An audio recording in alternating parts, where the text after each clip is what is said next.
elections in Nigeria. The battle is between Muhammadu Buhari, the president, and the former vice president of Nigeria, Atiku Abubakar. Has Nigeria got a better choice? All this on Platform Media International. On that happy note, I welcome you to the studios of Platform Media International. Just like I said in the introduction, the choice before Nigerians is between President Muhammadu Buhari and the former Vice President of Nigeria, Atiku Abubakar. Although we have other choices, but let's see whether they are significant in the 2019 elections or not. But the primary and major contestants remain Atiku Abubakar and the current President Muhammadu Buhari. We are going to look at it tonight and see what are the choice before Nigerians. Are they the best choice or manageable choice? In the studio today, I have my very good friend, Ebenezer Badewa. Welcome to the program. Thank you for having me. Ebenezer Badewa, here we go again. The campaign 1993, Nigeria on the march again. That was the song then. Nigeria is on the march again. And the choice between Nigeria is, before Nigerians, is between Muhammadu Buhari, the current president, and Atiku Abubakar, with other contestants, Showore, Mowalu, and all that. But from the statistics I got here, they have the massive deep pocket to fight the elections. Showore, well, has the name, but I don't know if he has the wherewithal, money to fight this election. What is the cross of the matter in this election, Badewa? The cross of the matter is, to the way I see it, is that it is high time Nigerians should wake up and see where do they want the country to go. Because Atiku has been a vice president for 8 good years. Nigeria is still singing, "It go better, it go better." Buhari has been there for 4 years. There has been more killing in this time of a retired general ruling the country than ever before, even more than the time of civil war. So it is high time we have to change from same old, same old. You can't be doing the same thing over and over and be expecting a different result. So personally, I will encourage Nigerians not to narrow their own choice of president to these two old guard. They should look elsewhere and try something new. Other country has done it and they've seen the result.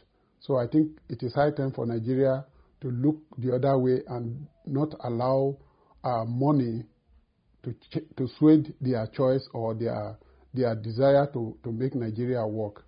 I agree with Mr. Badewa that the choice between Muhammadu Buhari and Atiku is there's a little difference between an alligator and a crocodile, except that one is bigger than the other.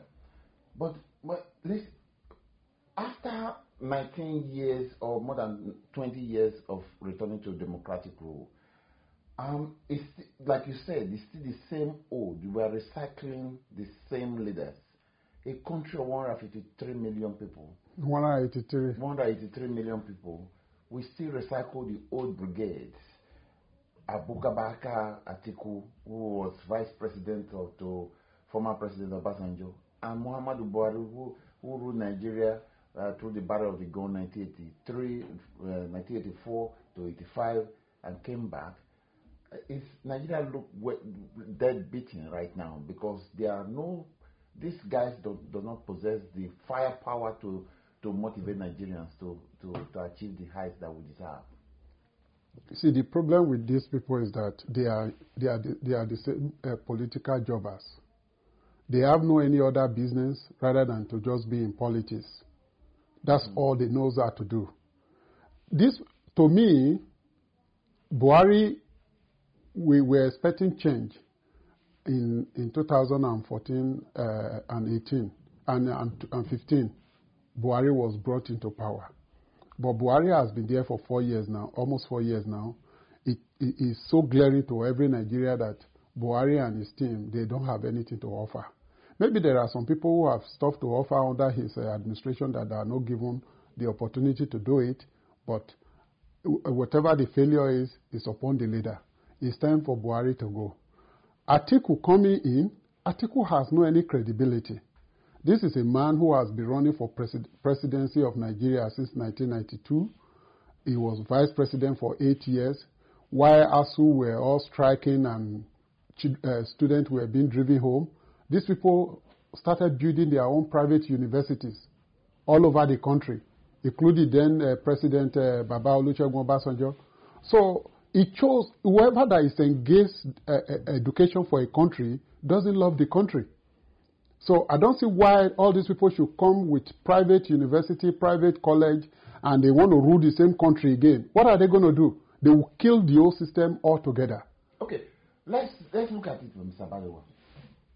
Like I said in the introduction, the choice between Nigeria, before Nigerians, it's President Muhammadu Buhari and Atiku Abubakar. That's the choice. I don't see any credible opponent. And when I make credibility, it's not that others don't have credibility. I'm saying they don't have the wherewithal. They have the... Showore is roundly educated. Moghalu is roundly educated. But do they have the deep pocket to fight this elephant in the room, these giants, political giants? That's what I'm saying. When you are saying Atiku Abubakar is not good, or Muhammadu Buhari is exhausted, Atiku Abubakar has no credibility, show me the people in front of you who you think will take Nigeria across the Red Sea.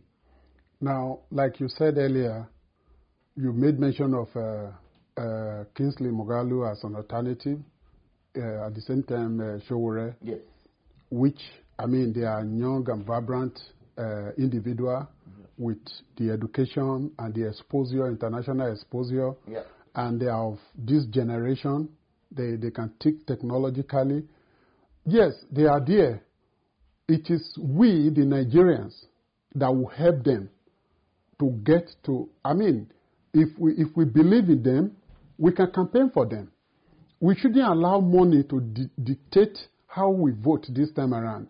So since you already know Moghalu, you know Showore, then let's go out and work for them to make our country great. When you say let's go out, what do you mean by let's go out? Nigerians?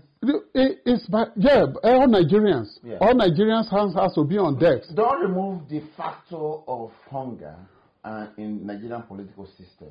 Anybody who is poor, who is hungry, is vulnerable. So Nigerians are vulnerable. So when they see people throwing money around, they can't think right. So these two guys, Muhammadu Buhari, who is in government, have the government deep pocket. Atiku Abubakar has limitless amount of money to spread around. Just yesterday I was looking at it. He texted about 1,000 naira airtime to every Nigerian that's using MTN. Are you saying that? Yeah. Every Nigerian on MTN, he sent a data message to every Nigerian on MTN alone. The campaign have just started. I don't think Showore or Moghalu can have that kind of resources. Sir, people that is offering you money in order for them to come and govern you or to rule you, they're not ready to do anything for you. It's a pure evidence. Don't remove the factor of money in politics. Yeah, that's what I'm saying. I understand, but it is high time that Nigerians should wake up. Ekiti people are still crying today that they still have salary in arrears that has not been paid. But when Fayose was sharing money in those days, they were glad they collected the money. At the end of the day, what happened? That's what I'm saying. On those states too, that were saying, cook for us. Have been pauperized. Yeah, but they have to, it's high time they woke up. Pauperize people, and when people don't have food on their table, they don't think right. Yeah, this is where you and I and every other Nigerian has to go out to educate people that it is high time we should turn back from this issue of 5,000, 1,000, 10,000 money and for our PVC to vote for the wrong person to rule the country. It's high time. Somebody that is offering himself with the idea, we know he has the qualification and everything, but he doesn't have the money. So this is somebody who want to serve. Let's encourage the person to serve us. Okay, let's look at the strategy of the people you are talking about. Showore, for instance. You and I know that this platform, we have campaigned, we have supported Showore. But the way he's carrying along his campaign does not give enough impact of somebody who wants to become president of Nigeria. First of all, I was speaking to you before we came to the studio. The act alone of refusing to prostrate before Ooni of Ife has completely disengaged him from a large population of Ife voters. You and I know that Ife people will not tolerate somebody who shows disrespect to their monarch. The same thing goes to Benin. So if you are campaigning like that, you are excluding people from the setup. You have personal abuses. I don't think it's a way to engage people politically during campaigns. Do you agree with me? Well, this is what we still say. We can't continue to do same thing all the time. You understand me? Because we want to become a president or we want to occupy political office, then we become puppet. When we see wrong, we can't say it is wrong, or we can't speak to the authority, speak true to the power. But what I'm trying to tell you is that the issue of Ife, they've resolved it between Ooni of Ife and is behind them, and they move on. Don't forget that Showore himself is an Oduduwa descendant. He's a Yoruba man. He's not a foreigner. He's not from east. He's not from south. He's not from the north. He's also from the southwest. He's also a descendant of Oduduwa. So whatever that happened there is a family affair. I think they've resolved it and they move on. Okay. So this is the way it is. So, Mr. Bade, what can you say with certainty, or for instance, a level of certainty that Showore is counted among the also ran, or people who are maybe have some time or kind of hope in becoming president right now in Nigeria? Of course, because most people in diaspora, you see where you've invested in. This guy, only on GoFundMe alone, he has raised over $80,000. GoFundMe alone. This is not his money. Article we spend in the local government. Yeah, you see, Jonathan has this deep pocket in 2015. But all the money fails him. Look at all the musicians. What do you think is responsible for Jonathan having spent all that money? Because people doesn't want it. Because people doesn't want it. That's what I've just told you. But what I'm telling you now is that even if Showore has the money, he should not alienate himself. He's not alienating himself. You see, all the Obas, even the same Ife you're talking about, Jonathan knelt down and all the Oba point their staff of office to pray for him. At the end of the day, what happened? They didn't vote for him. You understand? Yes. So, what is the population of Ife? No, I'm just saying. No, so it's not. It's people that are playing. No, you know, politics. You agree? He has his own. He has his own grassroots. Right. He has his own base that he's trying to appeal to. And if his base are buying his performance, then let him continue in that trend. Do you think in Showore, under his political platforms, he will be able to get about 3 governors? He will get more than 3 governors. In the southwest or the river Nigeria? Across Nigeria. Is that not a pipe dream, by the way?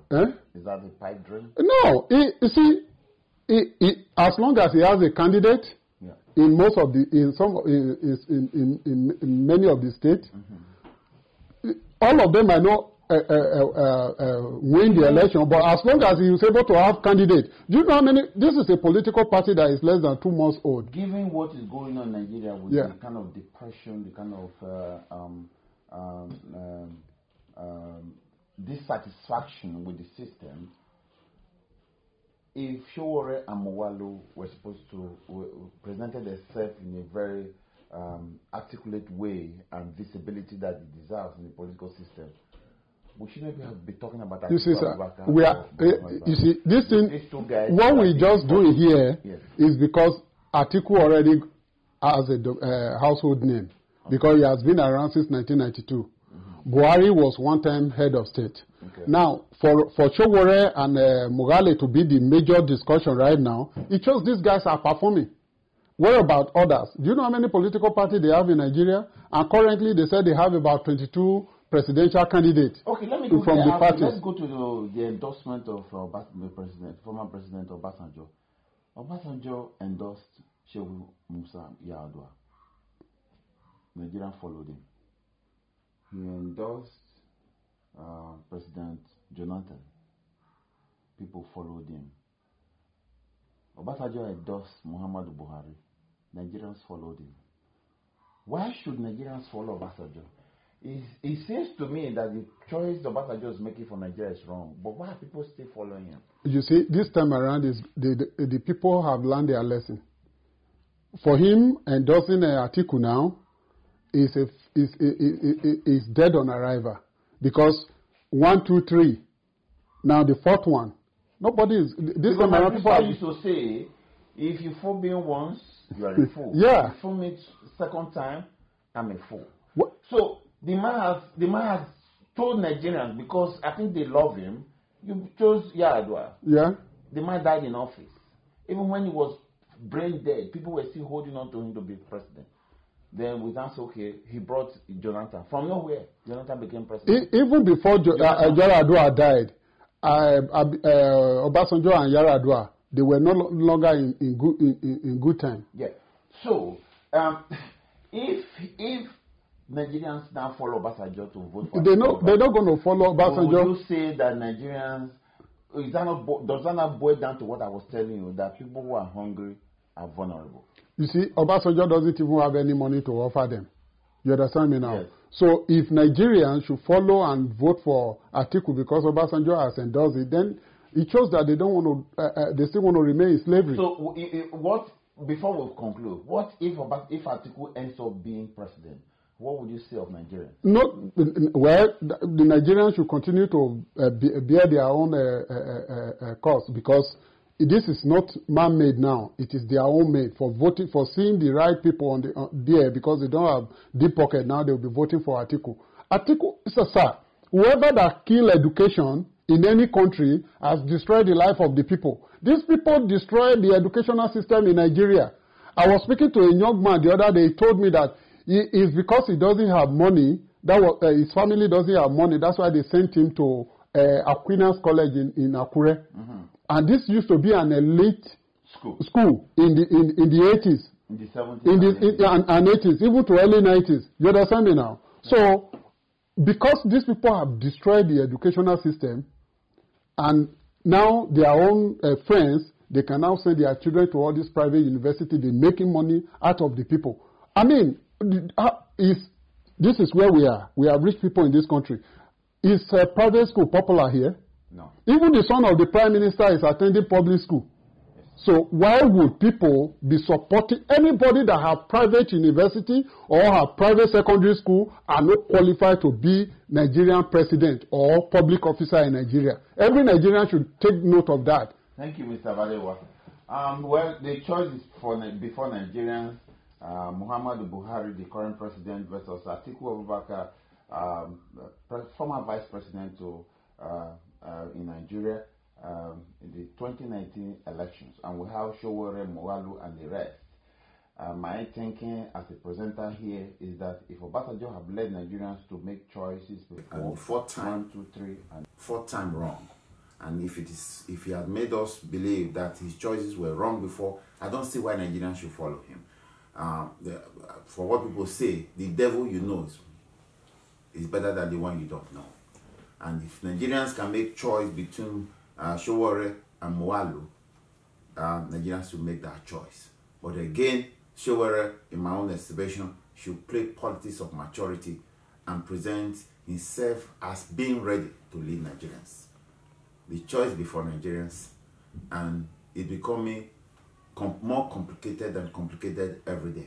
It's something that Nigerians should sit down and sleep over it before making choice, because 2019 is crucial. I'm yours sincerely, Joe Echizode, on Platform Media International Political Arena.